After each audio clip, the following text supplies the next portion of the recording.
Lucie, j'ai 32 ans, je suis une femme transgenre. Je m'appelle Iris, je suis une femme trans. Donc je m'appelle Clémentine, je suis une femme transgenre, 46 ans. Donc j'ai une chaîne YouTube qui s'appelle Lucie Mang, sur laquelle donc, je parle de ma transition. Et je suis membre du Guettin et cofondatrice aussi. Et je suis présidente de l'association C'est mon genre. Être trans, c'est avant tout pas se sentir à l'aise dans le genre qui nous a été assigné à la naissance. Ça veut dire, voilà, c'est un petit garçon, personne qui a été assigné garçon par exemple, qui en réalité va se sentir autre, peut se sentir femme, ou c'est voilà, la personne que l'on prenait pour une petite fille qui va aussi se sentir différente. Alors pour moi ce n'est pas un choix, je n'ai pas choisi d'être une femme transgenre, c'est comme si je posais à une personne cisgenre qui est née dans le bon corps, qui serait hétéro. Quand est-ce que toi tu as choisi d'être hétéro? On ne choisit pas d'être hétéro, lesbienne, gay, bi ou trans. C'est une évidence pour moi, c'est une nécessité de faire cette transition. Alors, le mégenrage, c'est le fait de s'adresser à quelqu'un en présupposant d'un genre qui n'est pas le sien.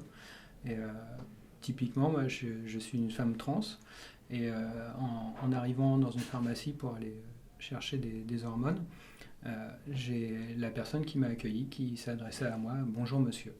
C'est quelque chose qu'on a régulièrement quand on est en début de transition notamment, mais c'est quelque chose donc ça fait mal en fait, donc on fait avec parce qu'on n'a pas le choix, mais si on peut s'en passer c'est mieux. Et là cette personne elle s'en sert comme ponctuation, et donc c'est bonjour monsieur, et avec ça monsieur, qu'est-ce que vous voulez d'autre monsieur, au revoir monsieur. Et moi qui étais arrivée toute joyeuse pour aller chercher mes hormones, en fait je suis reparti avec une grande tristesse parce que ça a effondré mon moral en fait. Voilà, donc le mégenrage, c'est ça. Tout simplement en posant les bonnes questions. On ne sait jamais qui on a en face de soi. On ne peut pas savoir si on a un homme, si on a une femme, ou si on a une personne non binaire. Donc la meilleure chose à faire, c'est tout simplement de demander à la personne qui elle est et de quelle manière elle souhaite qu'on s'adresse à elle. Voilà, c'est la meilleure chose à faire, savoir quel pronom utiliser, savoir quelle formulation employer, et voilà, ce qui va lui correspondre et lui permettre de se sentir à l'aise. Absolument pas. Ce qui va être impoli, c'est d'imposer un choix.